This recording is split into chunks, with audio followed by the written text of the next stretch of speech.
Emma Stone has a new movie that's going wide this Friday, Begonia, which I'm excited for. That movie looks great. And that movie is directed by Yorgos Lanthimos, who she's been collaborating with over the years with The Favorite, Kinds of Kindness, and this movie, which is today's film recommendation of the week for me, with Emma Stone.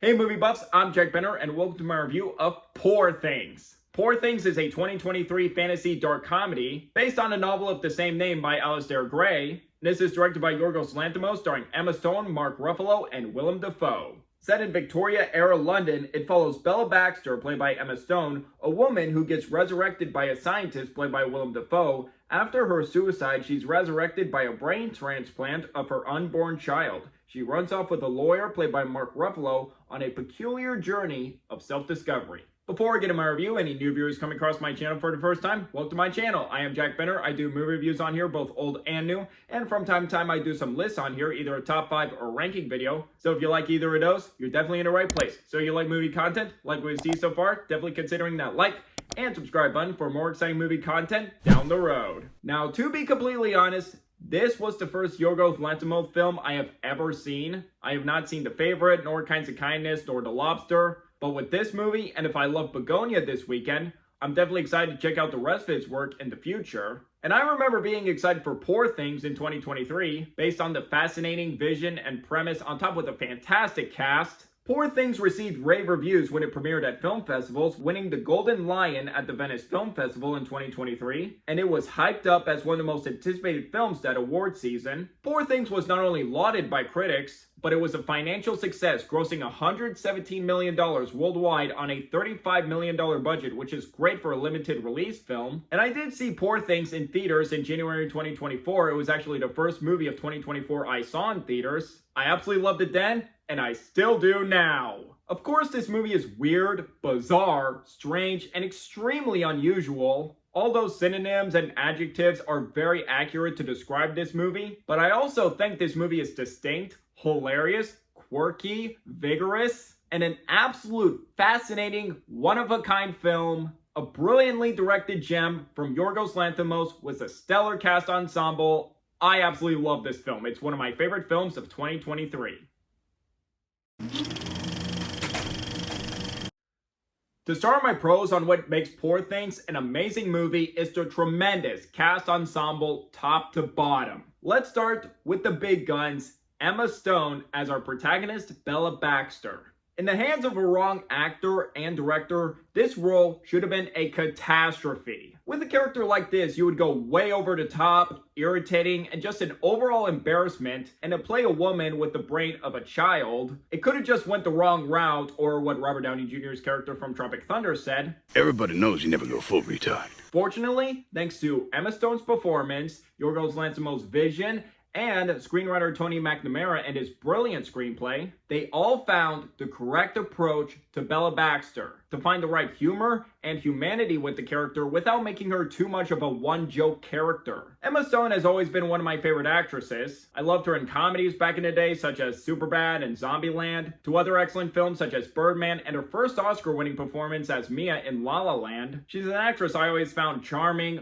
funny, expressive, and such a versatile actress in comedy, drama, musical. And Mia was my favorite role of hers until I saw Poor Things and Bella Baxter dethroned it. Bella Baxter is Emma Stone at her most hysterical, boisterous, committed, and transformative role she has done yet. She totally threw herself into the role with her voice, comedic timing, movements, and discovery that perfectly capture her childlike mannerisms, and even the little things with her performance, like how she reacts to her surroundings. I feel like that's both a testament to how expressive of an actress Emma Stone is, as well as adding terrific attention to detail to her performance, but also making her a three-dimensional and layered character on top of that, both with her developing intelligence as the film goes on and the tragedy with her character. And once the tragedy with her character is revealed, it elevates the story, adding depth with her character. I could just praise this performance to no end. It is just bold,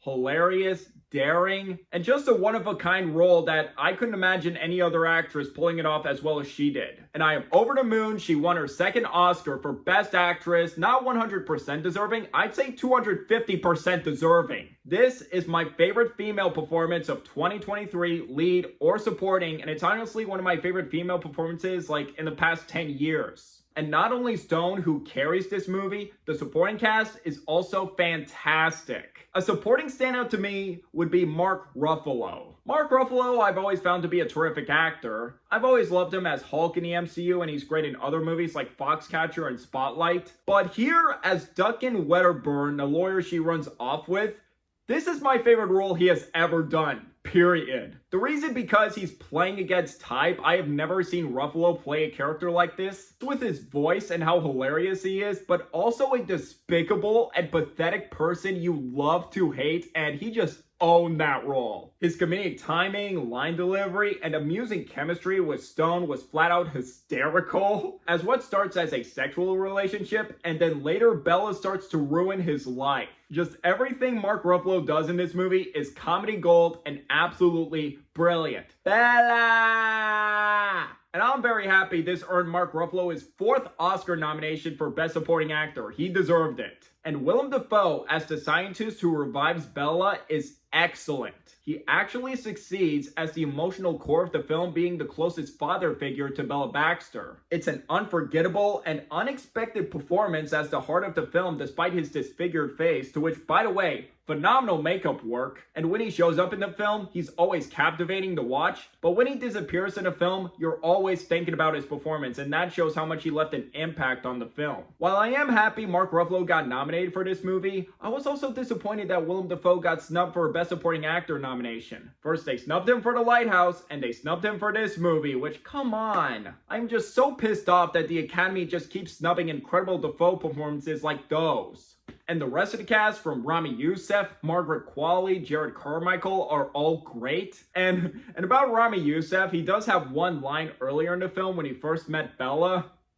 That is one of my favorite lines in the film. It was so freaking funny. And then we get to Yorgos Lanthimos' direction. It is both phenomenal and on point, and a true testament to how much of a visionary filmmaker he is. The production design is splendid, with gargantuan sets capable to bring a surreal and fantastical world to life, and the variety of locations from London, Lisbon, a ship, and so many others are all beautiful to admire. And with the help of sound stages and composite sets are all amazing contributions to the vision. The costume design is all incredible, from the different costumes Bella wears, adding to her character growth, plus the Victorian style costumes that both feel accurate and fantastical. And the cinematography, this movie looks breathtaking, using a brilliant blend of black and white in the first half and later color, which is akin to a child developing and starting to see color for the first time. And also Yorgos Lanthimos using his fisheye lens that he is known for. And there are multiple gorgeously framed shots in this movie to make this film visually stunning. Almost every shot in this movie just left me in awe. It's a visual feast for the eyes, and it's one of the most beautiful looking films of 2023. With the style in this movie, this could have been just a style over substance movie, but it wasn't to me. Poor Things offer a strong balance of quirky humor and a tragic story underneath as Bella's story unravels. And just once you find out more about Bella's tragic past, it starts like, okay, I can see why this happened the way it did. I can see why this led to this. And I feel like Yorgos Lanthimos and Tony McNamara, who wrote this film, I felt like they knew how to find the right balance of when to be funny and hilarious, but also tragic and disturbing. The main theme of Poor Things, from my perspective, is self-discovery, as Bella learns about life and emotions and finding her own identity with her past and present self and what to embrace or reject. It's both a fascinating Frankenstein-inspired story, but also succeeds as a ravishing character study. All the things she discovered from life, her own emotions, and her own sexuality. Now, this movie is an oddball comedy, and it is hilarious. A hysterical blend of so many comedy types. Poor Things is a black comedy as a Frankenstein story. An absurdist comedy with Bella's interactions, encounters, and discoveries. And even a satirical jab at societal expectations and norms, and even the patriarchy. There's so many hilarious, witty, and snappy dialogue in this movie that makes it so entertaining, and also has physical comedy and slapstick too that's hilarious. I would say this is the funniest film of 2023 to me. What's also notable, Jerskin Fendrick's score. It is one of my favorite musical scores of 2023, with a distinguished usage of flutes, bagpipes, and organs. This movie has both unique and memorable themes that are stuck in my head, but it's also appropriate for Bella Baxter's evolution as a character, whether slow notes or just batshit crazy. And I also find it unbelievable, this is the first musical score composed by him for his debut score. Kudos, man, just freaking kudos. And as for the ending of the film, brilliant. Love it. As for any issues with Poor Things, I suppose my only issue with the film is the length. This movie is almost 2.5 hours long, and I feel like the movie does lose some steam in the third act. This movie does go on for a little bit too long, but that's all about I can think of.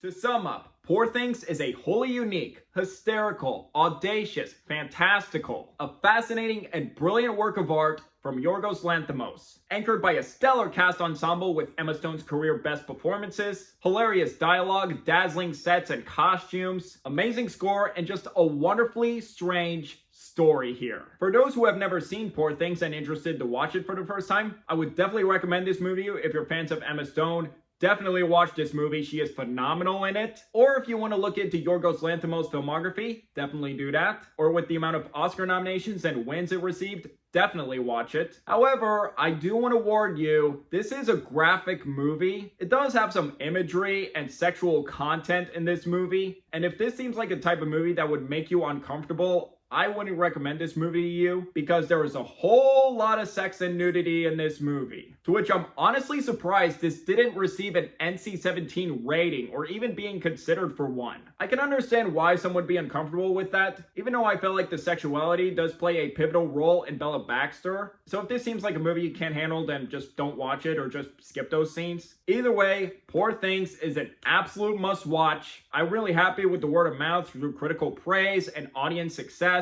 Absolutely deserves it because it's a fantastic movie and one of my top 10 favorite films of 2023 and would be my number 7 film that year. And now to grade it, I'm going to give Poor Things 4.5 stars out of 5. An A. 2023 was an amazing year for film, and this was one of them. One of my favorite Emma Stone films, and hands down my favorite performance of hers. Now, with the Oscar nominations and how many it won, this film received 11 Oscar nominations, winning 4. As for what it won, Best Makeup and Hairstyling, which definitely deserved that one, both with Bella's long hair and Willem Dafoe's face. Those were all incredible work, and sets and costumes. I remember this movie was neck and neck with Barbie, which one was going to win. I think both look splendid for their own merits, but I would probably give the edge to Poor Things, so it definitely deserved those 2 awards. But whether which one truly deserved, they both have exceptional artistic craft put into them. And Emma Stone won her 2nd Oscar for Best Actress. This was 7 years after she won for La La Land. Definitely deserving. So far, my favorite leading actress winner of the 2020s decade so far. And this had the 2nd most nominations behind Oppenheimer, which had 13, winning 7, including Best Picture. So it makes me really happy that not only a fantastic movie like this received so much love, but also something so unconventional at the same time. I didn't think it was going to beat Oppenheimer for Best Picture, and Oppenheimer dominated that award season, winning everything. And the one precursor that Poor Things did win was the Golden Globe Best Picture, Comedy or Musical. As for what was my pick to win that category at the Golden Globes, personally I wanted the Holdovers to win, but Poor Things was my runner-up, so I'll take it. And if Barbie won, I would have been satisfied. And with it winning 4 Oscars, I definitely think it was the runner-up to win Best Picture, but Oppenheimer is a tremendous film and so far my favorite film of the 2020s decade, and that film was my favorite film of 2023, so Oppenheimer, 1,000,000% deserved Best Picture, while Poor Things was a great runner-up to win. But regardless, I'm happy this quirky and hilarious film got so much love, and I know I've been using the phrase one of a kind to describe this movie, but that is the most extremely accurate way to describe this work of art. So I would like to hear from you guys. What do you guys think of Poor Things if you've seen it? Do you agree, disagree with my review? Or if you haven't seen it, are interested in checking out the film for the first time or not? Let me know down below. Did you enjoy hearing my thoughts on this movie and want to see more reviews like this in the future? If yes, please hit that like